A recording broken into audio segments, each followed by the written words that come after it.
My wife, 34, and I, 32, have been together for 8 years. When she told me about the business trip she was planning on taking, I thought it was a little odd because she worked as a bank teller. But she actually showed me a company email she got, explaining that all employees were to receive paid training over the course of 1 weekend in Tennessee. What she forgot to do, though, was turn off location share on her phone, which led me to discover that she was actually at a bar. So you can imagine how surprised I was to see her at the bar, sitting with another man. I watched them drink a lot over the course of 3 hours from the opposite side of the restaurant. I told my closest friend that I saw my wife was there, even though she was supposed to be on a business trip. He was shocked and asked me what I was going to do. I decided to start filming. I was super upset when I caught a kiss on video. My friend tried to console me, but nothing was going to help at that moment. Eventually, they left, and I followed them at a distance. My wife got in the driver's seat of the man's car, leaving hers at the bar. I didn't like this at all. It was super unsettling. As I watched her drive, she had trouble staying on the road. I decided to call the cops on her and gave them the license plate of the man's car. I followed them from a distance of about half a mile on the highway before a cop found them. She was swerving pretty badly, even more than when I called them. I then saw her get pulled over before going around them. I was so pleased. With what I knew at this point, my wife had some consequences due. I then drove off to a secluded area and sat there thinking about what happened until I got a phone call. It was my wife, calling from the police station. She asked me to bear with her while she told me one hell of a story. She said her business trip was canceled, so she went to the bar with her friends before coming home. She said her car was left at the bar because her friend was driving her home. That's when she stopped, realizing she made a mistake in her story. She was being charged with a DUI and needed me to bail her out, but she just accidentally told me her friend was driving her home. If that was the case, she wouldn't be charged with a DUI. Besides that, she probably knew I was going to ask who her friend was. In her absolute frustration, she hung up on me. I didn't even get a chance to ask her anything. I found out later that she called her dad before calling me back. Apparently, she got lots of phone calls from jail. The only reason she called me back was because her dad refused to bail her out. She said she had to tell me the truth, but hoped I would hear her out and be understanding. She said she was driving her friend home when she got pulled over and arrested for a DUI.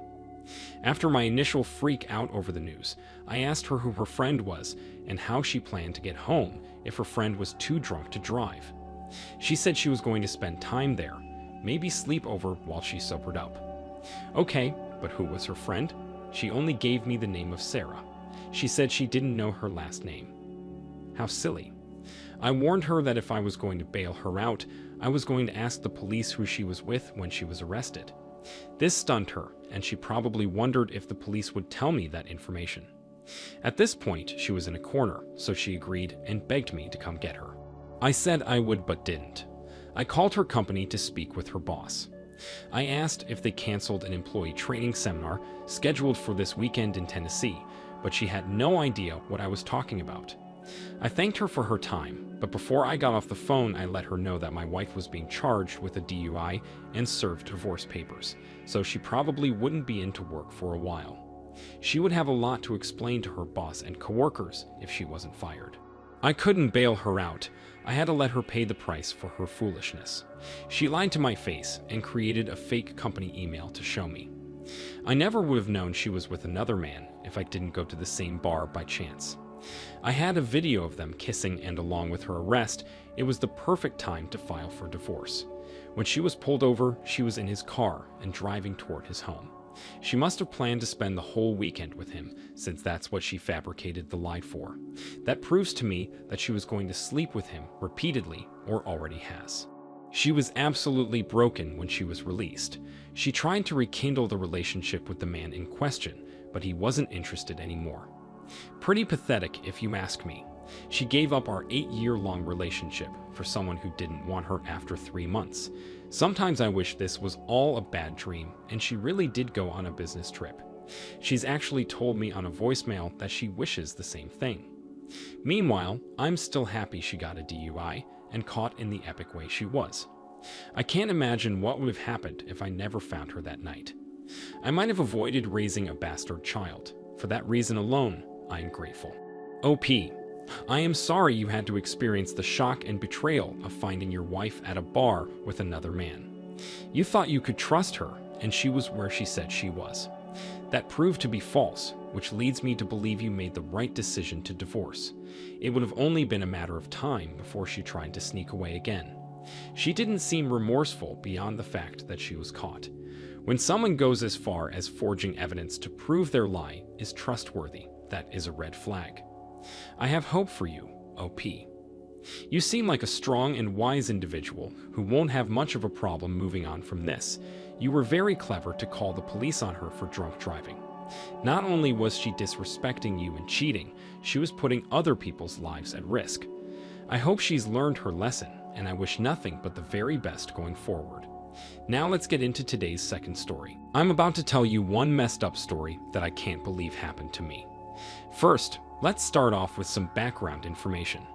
I had a really big family with lots of siblings, uncles, aunts, cousins, and spouses, and offspring of those relatives. We had lots of family gatherings and big dinners. Ever since we started dating, I would bring Laylee, my girlfriend then wife, to lots of social family events. I was 34 and Laylee, my future wife, was 31 when I proposed. In my parents' opinion, I made them wait a very long time for this to happen. So when we got engaged, they hosted a really big engagement party with all my relatives in attendance. Laylee didn't have any family. At first it was hard for me to believe, but she really didn't have any family.